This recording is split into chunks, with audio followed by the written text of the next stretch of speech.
Assalamualaikum warahmatullahi wabarakatuh. Berjumpa lagi dengan channelnya Mbah Kajali.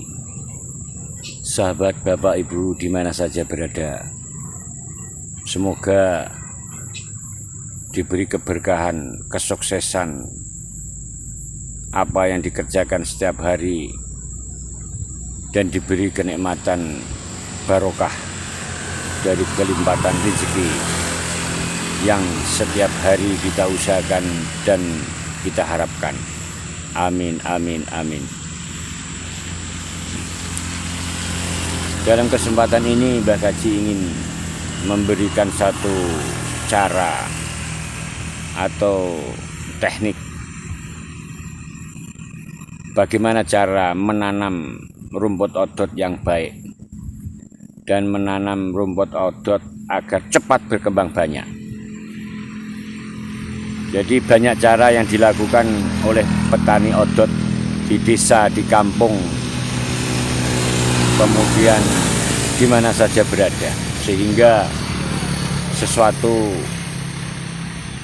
hal yang perlu diketahui oleh sahabat agar rumput yang ditanam cepat berkembang biak, cukup bisa cepat dipanen, sehingga tidak mengecewakan di kemudian hari.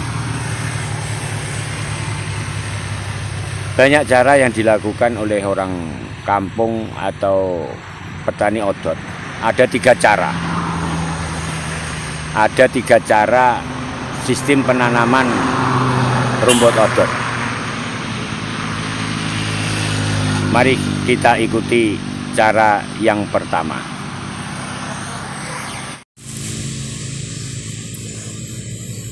Sahabat dimana saja berada, ini contoh rumput odot sebagai bibit ya, sebagai bibit. Ini akan muncul, ini ada ros-rosan, bahasa Jawanya ros.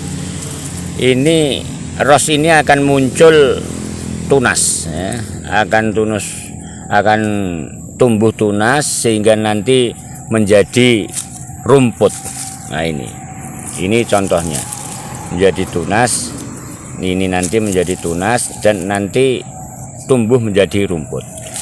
Dan yang panjang seperti ini, katakan 1, 2, 3, 4, 5, ini bisa dipotong 2. Kalau sampai nggak punya bibit bisa dipotong 2. Kemudian caranya gimana? Ayo kita lihat. Ini salah satu strategi. Ini salah satu strategi cara ya, saya ambilkan cara yang pertama. Ini cara yang pertama ini bisa karena bibitnya banyak, maka bisa langsung ditanam 1, 2, 3, 4, 5. Ini 1, 2, 3, 4, 5. 1, 2, 3, ya kan? Tujuannya apa? Ini begitu tumbuh langsung banyak sekali. Bisa sampai 10, 20 tunas langsung tumbuh. Ini cara yang paling praktis dan paling cepat untuk mempunyai rumput odot yang bisa langsung digunakan secara besar-besaran. Jadi ini contohnya. Ini contohnya.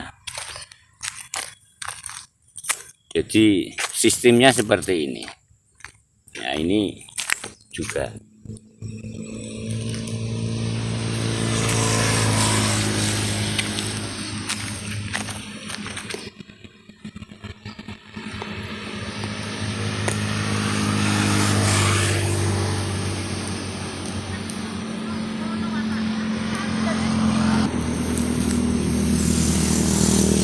Jadi ini cara pertama yang dikembangkan pada umumnya oleh petani rumput odot yang kebetulan bibitnya sangat banyak. Jadi karena bibitnya banyak, maka dia akan menanam seperti ini. Kemudian kalau cara yang kedua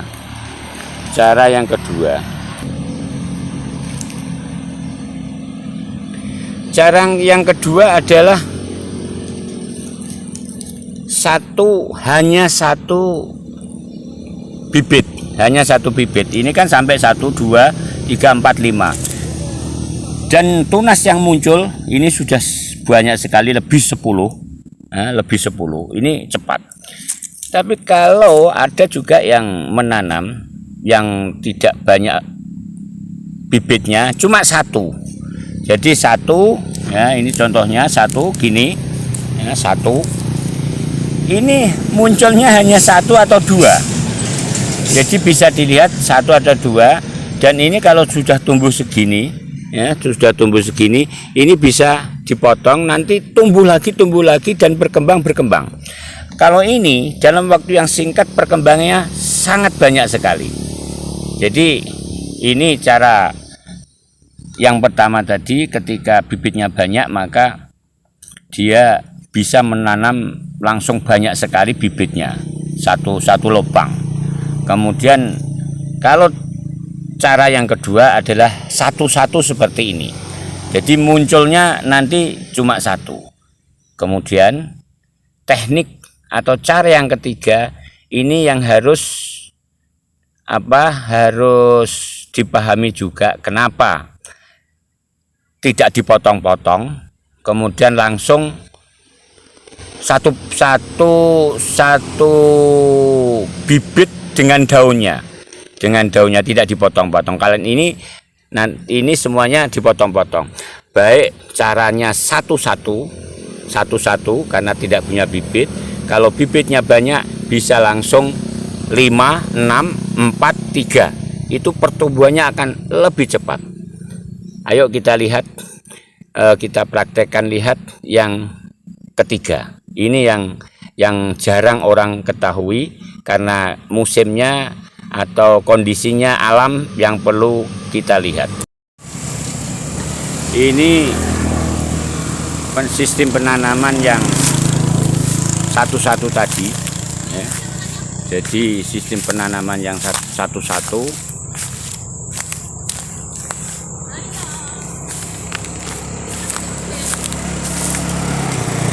Ini cara penanaman satu-satu.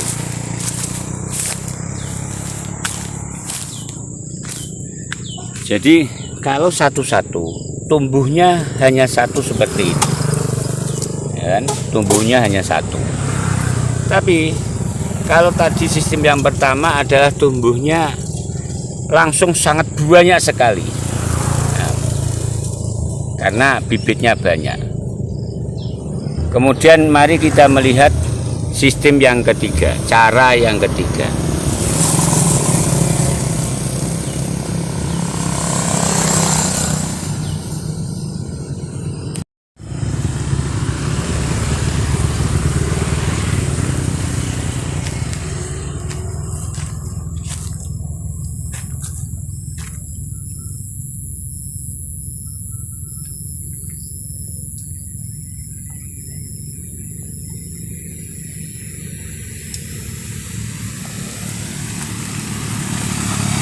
Perlu Mbak Kajali jelaskan, ini adalah cara yang ketiga. Cara yang ketiga ini, kenapa ini semua ditanam? Jadi sampai rumputnya, daunnya juga ditanam seperti ini. Ini untuk mengantisipasi ketika musim hujan. Perlu diketahui bahwa ini adalah untuk mengantisipasi di musim hujan. Apabila musim hujannya itu lebat, maka sistem penanaman yang dipotong-potong tadi dia akan mudah mati. Kalau seperti ini, ya, sistemnya seperti ini, ada daunnya seperti ini, maka dimungkinkan untuk mati itu kecil sekali, karena sistem ini biasanya dipakai oleh para dilaksanakan oleh para petani rumput odot adalah ketika musim hujan lebat, sehingga tidak akan ada kekhawatiran akan mati. Tapi kalau sistemnya tadi seperti yang pertama dan kedua, kemungkinan mati iya. Tapi kalau sudah ada panas hujan, ketiga sistem itu bagus sekali. Terus bagaimana kalau kita sahabat menanam tidak di musim hujan? Maka ketiga cara itu tadi bisa dikerjakan, bisa dilakukan, akan tapi perlu ada penyiraman. Penyiraman itu paling tidak 1-3 kali. 1-3 kali ketika di musim panas, sehingga nanti tidak mati. Kalau musimnya masih ada hujan, itu tidak perlu ada penyiraman. Itu nanti hasilnya sangat bagus sekali.